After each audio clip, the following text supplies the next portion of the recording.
Assalamualaikum warahmatullahi wabarakatuh.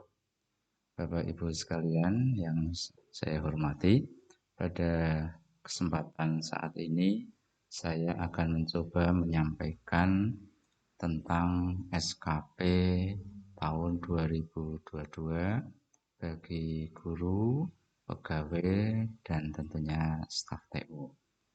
Tidak ketinggalan tentunya adalah untuk kepala madrasah. Sebagaimana kita ketahui, Permen Pan RB nomor 6 tahun 2022 telah diterbitkan dan di dalamnya memuat tentang beberapa perubahan penggunaan dan pembuatan SKP tahun 2022. Ada beberapa hal yang cukup menyolok perbedaannya, bahwa pada tahun 2022 dengan dasar hukum tadi sudah tidak dimunculkan adanya angka apakah itu 85, 91 dan sebagainya atau bahkan ratusan. Jadi nanti produk dari SKP tahun 2022 ini adalah pada sebutan ada sangat baik, baik, cukup ataupun kurang. Kemudian yang berikutnya, hasil dari SKP tahun 2022 ini sudah dikoneksikan dengan Simpek 5. Jadi kalau Bapak Ibu membuka Simpek 5 pada menu SKP, sudah tidak ada lagi kolom angka. Adanya hanya sebutan tadi. Sehingga tidak ada lagi angka dimasukkan dalam SKP. Kemudian yang ketiga, yang perubahan mendasar, yaitu khususnya pada guru. Pada guru sudah tidak dikaitkan lagi dengan keterkaitan jabatan fungsional. Dalam artian sudah tidak lagi dikaitkan dengan angka kredit. Jadi nanti ke depan insya Allah Bapak Ibu guru ketika akan naik pangkat itu yang dijadikan dasar adalah SKP. Dengan aturan yang nanti akan diluncurkan diantaranya pada Permenpan RB nomor 1 tahun 2023. Jadi masih baru, di dalamnya memuat tentang konversi nilai kinerja. Insya Allah lebih mudah Bapak Ibu di dalam kenaikan pangkat. Nah, untuk lebih mendalami bagaimana tata cara pembuatan SKP, ini saya pisah-pisah. Yang pertama nanti akan saya terangkan melalui media PowerPoint terlebih dahulu sebagai dasar konsep. Kemudian nanti insya Allah pada bagian yang kedua yaitu cara pembuatan SKP yang menggunakan perubahan yang menyolok berikutnya yaitu SKP tahun 2022 dan nanti terusnya tahun 2023 itu bersifat dialogis antara pimpinan atau penilai guru ataupun pegawai ataupun pimpinan dari Kanmena kepada kepala madrasah itu lebih bersifat dialogis. Mana yang mampu untuk dilaksanakan, kemudian nanti jika kita justru melebihi apa yang telah kita rencanakan, kita akan mendapatkan sebutan di atas ekspektasi. Jika sama apa yang kita rencanakan, maka tentunya akan mendapatkan sebutan sesuai ekspektasi. Lantas bagaimana kalau di bawah? Nah ini ada periodisasi per triwulan. Tetapi untuk tahun 2022 ini kita karena belum melaksanakan secara triwulan, SKP-nya masih utuh 1 tahun. Namun untuk tahun 2023 sangat direkomendasikan untuk per triwulan. Sehingga ketika ada target yang mungkin tidak akan terpenuhi, maka targetnya bisa dikurangi sehingga bisa masuk dalam kategori sesuai ekspektasi. Baik Bapak Ibu, berikutnya ini akan saya sampaikan PowerPoint untuk memahami konsep SKP tahun 2022. Bagi Bapak Ibu yang sudah mengupload tahun 2022 di Simpok 5, ya tentunya ini menjadi pendalaman, tetapi untuk tahun 2023 adalah menggunakan pola yang terbaru, yaitu berdasarkan Permenpan RB nomor 6 tahun 2022. Berikut ini akan saya sampaikan.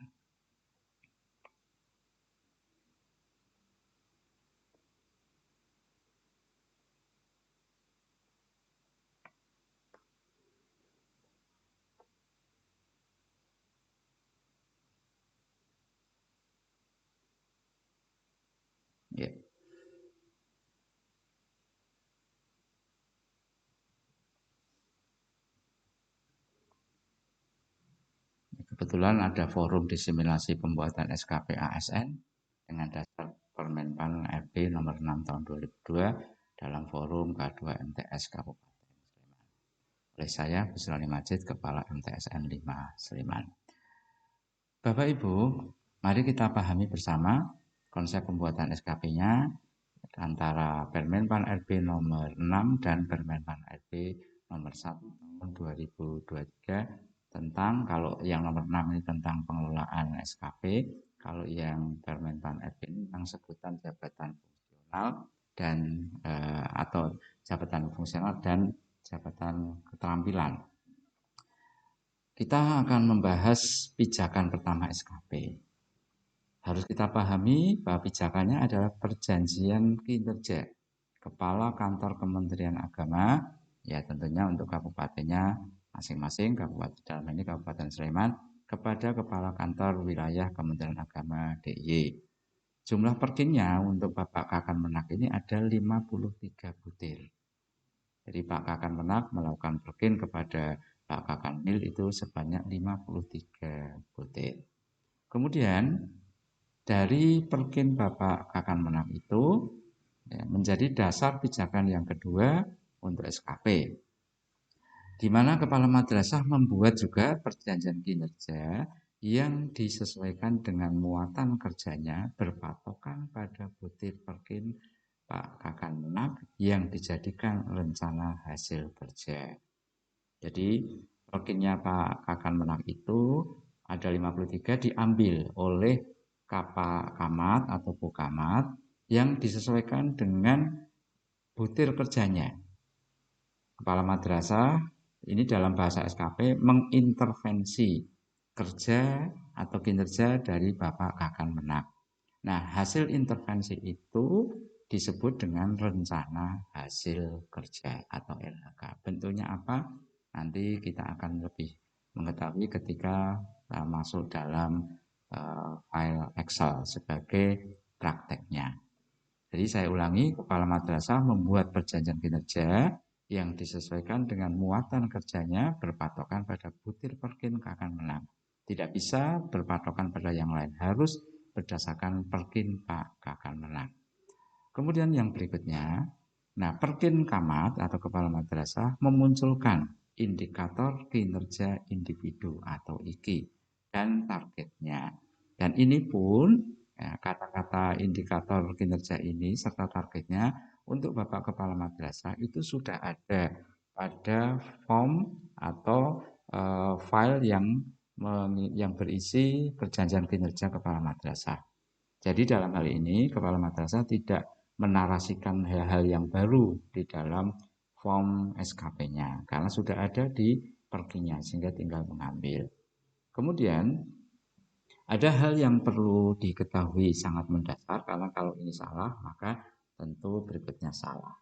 Form SKP, format SKP Kepala Madrasah itu dalam lingkup namanya SKP JPT, ya, kuantitatif. Mengapa? Karena kalau kualitatif juga bisa, tapi lebih mudah disesuaikan targetnya kalau menggunakan kuantitatif. Pada JPT, maaf ini singkatannya salah ya, bukan fungsional, tapi jabatan pelaksana tinggi ya. Jabatan pelaksana tinggi. Saya ulangi, jabatan pelaksana tinggi, bukan fungsional tinggi. Atau yang mempunyai kemandirian. Dalam hal ini Kepala Madrasah karena punya perkin sendiri, maka menggunakan format SKP JPT. Ya, kuantitatif ya. Ini lebih memudahkan untuk kuantitatif pengukurannya. Misalnya jumlah, ya itu merupakan kuantitatif. Kemudian berikutnya, Bapak Ibu, dari perkin Pak Kakanmenak, kemudian perkin Pak Kamat atau Bu Kamat, kemudian bagaimana untuk pembuatan SKP pada KTU dan guru? Diuraikan begini. Kepala Tata Usaha atau KTU, guru dipilihkan IKI-nya oleh Kamat. Jadi IKI ini tadi adalah indikator kinerja individu, IKI. Dipilihkan oleh Kamat karena Kamat punya tugas membagi apa yang menjadi kewenangannya kepada KTU, kepada guru. Sebagai rencana hasil kerja yang mengambil dari IKI-nya Camat. Ya. Saya ulangi, Pak Camat punya IKI. Nah, IKI pada Camat inilah dijadikan sebagai hasil kerja untuk KTU dan guru. Kalau Pak Camat atau Bu Camat mengambil IKI-nya langsung dari perjanjian kinerja yang sudah dibuat. Kemudian berbeda untuk KTU dan guru, format SKP-nya untuk KTU dan guru dalam lingkup SKP JAJF, jabatan administratif dan jabatan fungsional untuk bentuk kuantitatif. Kalau untuk Camat adalah SKP JPT, kalau untuk KTU dan guru adalah SKP JAF. Bagaimana bentuknya? Nanti Bapak Ibu akan bisa menjelaskan. Berikutnya Bapak Ibu, pengisian rencana hasil kerja KTU dan guru dalam SKP JAF. 1. Membuat narasi dalam kolom rencana hasil kerja. Ini narasinya sendiri sehingga tidak bisa kemudian dijadikan aplikasi secara individual untuk guru dan KTU. Jadi dinarasikan. Jadi dari BAKN itu juga sebenarnya merekomendasikan pembuatan narasinya secara manual. Tidak kemudian diaplikasikan. Tentunya sesuai dengan hasil tugas, sesuai dengan tugas yang diemban, yang tergambar dalam rencana hasil kerja. Jadi dari narasi tersebut akan tergambar hasil kerjanya itu apa. Kemudian aspek di dalam SKP nanti ada 3 aspek Bapak Ibu. Memilih aspek yang disesuaikan konten. Apakah kuantitas, waktu, biaya. Tiga-tiganya tidak harus terisi semua. Tapi bisa kuantitas dan waktu. Kalau waktu kan kita sudah jelas. Untuk biaya bisa jadi tidak mengeluarkan. Misalnya Bapak Ibu guru membuat RPP kan tidak mengeluarkan biaya. Kemudian dinarasikan dalam indikator kinerja individu sesuai aspek. Jadi ini kualitas, misalnya jumlah RPP, kalau jumlah laporan, nah ini disesuaikan dengan indikator kinerjanya. Biaya berapa. Kemudian dinarasikan indikator kinerja individu sesuai aspek. Narasikan target sesuai indikator. Ya, nanti ada target, ya narasikan target sesuai dengan indikator. Misal Bapak Ibu guru membuat RPP yang bermoderasi beragama sejumlah membuat RPP yang berkonten atau berisi moderasi beragama. Nah, dalam target nanti jumlah RPP-nya berapa yang menjadi targetnya. Itu yang dimaksud dengan narasikan target sesuai dengan indikator. Kemudian berikutnya, pengisian lampiran SKP. Membuat narasi sesuai dengan faktor yang diangkat. Di dalam sheet-nya ada lampiran SKP. Berupa apa? Dukungan sumber daya, skema pertanggungjawaban, atau konsekuensi. Dukungannya misalnya dukungan pimpinan, dukungan teman kerja, dukungan stakeholder. Skema pertanggungjawabannya, kalau misalnya Bapak Ibu LPP tentunya adalah melaporkan setiap semester, kemudian ketika mengajar ya tentunya bentuk pertanggungjawabannya adalah daftar hadir, daftar nilai, dan sebagainya. Konsekuensinya, apabila memenuhi target, kepala akan memberikan reward. Bagaimana jika tidak memenuhi target, maka kepala akan menurunkan atau meminimalkan apa yang menjadi kerjanya. Itu yang dimaksud dengan konsekuensi. Tanpa sumber daya, dukungan pimpinan, dukungan rekan kerja, dukungan sarpras. Contoh skema pertanggungjawaban, ini yang tadi sudah saya sampaikan. Kemudian contoh konsekuensi, ini tadi juga sudah saya sampaikan. Kemudian berikutnya Bapak Ibu, pengisian rencana aksi. Membuat narasi dalam kolom rencana aksi sesuai dengan muatan yang ada dalam rencana kerja. Kembali lagi membuat narasi ya. Kemudian Bapak Ibu, contoh rencana aksi dalam masalah moderasi beragama. Ya, membuat narasi, memasukkan muatan moderasi beragama dalam RPP bidang studi, memantau pelaksanaan moderasi beragama bagi siswa. Itu contoh narasinya. Kemudian pada sheet berikutnya nanti ada pengisian pendokumentasian kinerja. Kembali lagi membuat narasi realisasi dan bukti dukungan yang sesuai dengan capaian yang didukung dengan dokumen yang telah tersimpan dalam cloud atau drive. Nah, inilah Bapak Ibu sekarang sudah dimasukkan integritas dalam hal digitalisasi dalam SKP sudah masuk.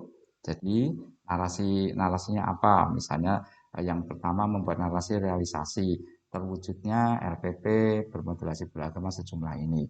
Maka harus didukung dengan bukti. Mana buktinya? Nah, bukti itu sudah dimasukkan dalam cloud atau drive. Kemudian nanti linknya itu yang disampaikan. Kemudian yang berikutnya, contoh Bapak Ibu. Nah ini, realisasi dan bukti dukungan, jadwal supak, kalau misalnya bagi kepala madrasah, untuk supervisi akademik. Nah kemudian ya capaian didukung dengan dokumen yang telah tersimpan. Nah ini kemudian muncullah linknya. Tuh.